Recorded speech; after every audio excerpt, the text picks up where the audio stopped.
Big boss 7వ season winner పల్లవి ప్రశాంత్‌ను పోలీసులు arrest చేయడంతో అతడి తల్లిదండ్రులు ఆందోళన చెందుతున్నారు. తమ బిడ్డ ఏం తప్పు చేశాడని అరెస్టు చేశారంటూ వాళ్ళు కన్నీరు మున్నీరవుతున్నారు. అదే సమయంలో ప్రశాంత్ అభిమానులు సైతం అతడి గురించి టెన్షన్ పడుతున్నారు. అసలేం జరుగుతుందో ఎవరికీ అర్థం కాని పరిస్థితి ఏర్పడింది.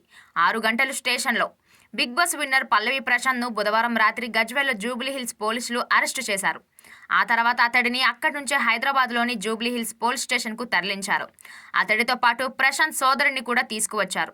ఈ క్రమంలోనే రైతు బిడ్డను 6 గంటల పాటు జూబ్లీహిల్స్ పోలీసులు విచారణ జరిపినట్లు తెలుస్తోంది. జూబ్లీహిల్స్ పోలీస్ స్టేషన్లో విచారణ జరిపిన తర్వాత పల్లవి ప్రశాంత్‌ను స్థానిక మెజిస్ట్రేట్ జడ్జి ఇంట్లో హాజరుపరిచారు. అతడితో పాటు సోదరుడిని సైతం అక్కడకు తీసుకువెళ్లారు. ఈ క్రమంలోనే జడ్జ్ పల్లవి ప్రశాంత్‌తో పాటు అతడి సోదరుడికి 14 రోజుల జ్యుడిషియల్ రిమాండ్‌ను విధించారు. ఈ విషయాన్ని పోలీస్ అధికారులు మీడియాకు వెల్లడించారు. రిమాండ్ కోసం పల్లవి ప్రశాంత్‌ను పోలీసులు చంచల్గూడ జైలుకు తరలించారు.